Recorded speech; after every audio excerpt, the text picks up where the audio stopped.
L'objectif que vise tous les ans la France est la croissance.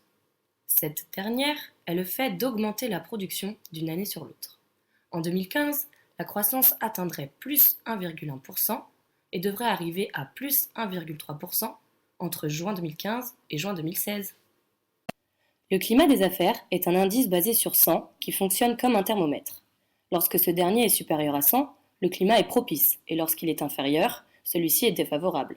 Alors qu'il était de 94 en 2015, il sera de 102 en 2016. Cette progression provient de l'amélioration de l'activité industrielle et commerciale. La production manufacturière en France progresserait de manière modérée sur l'année 2016. En effet, les chefs d'entreprise se disent confiants sur l'année à venir. L'activité de service a baissé en cette fin d'année 2015. Les raisons sont multiples. D'abord, les attentats de novembre, engendrant la peur, ont fait diminuer les activités hôtelières et de restauration. Ensuite, les fortes températures ont fait baisser la consommation énergétique. Les activités de service devraient cependant repartir début 2016 avec la baisse des températures.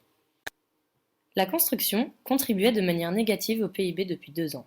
Cependant, la hausse de l'investissement public et privé devrait permettre à la production dans ce secteur de repartir, et ainsi se stabiliser pour qu'elle n'ait plus un impact négatif sur le PIB.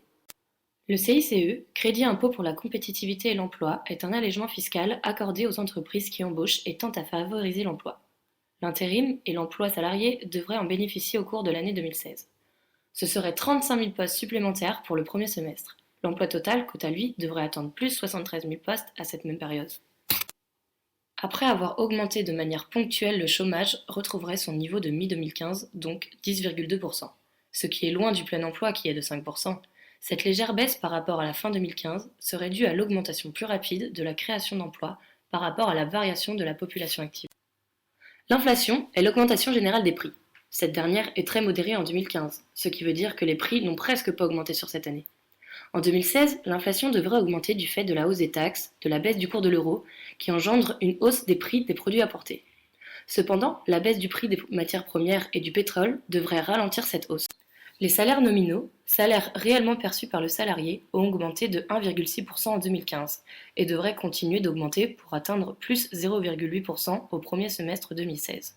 Ce qui est bon pour les salariés, car avec une inflation à 0,2%, le salarié gagnera alors 0,6% de pouvoir d'achat.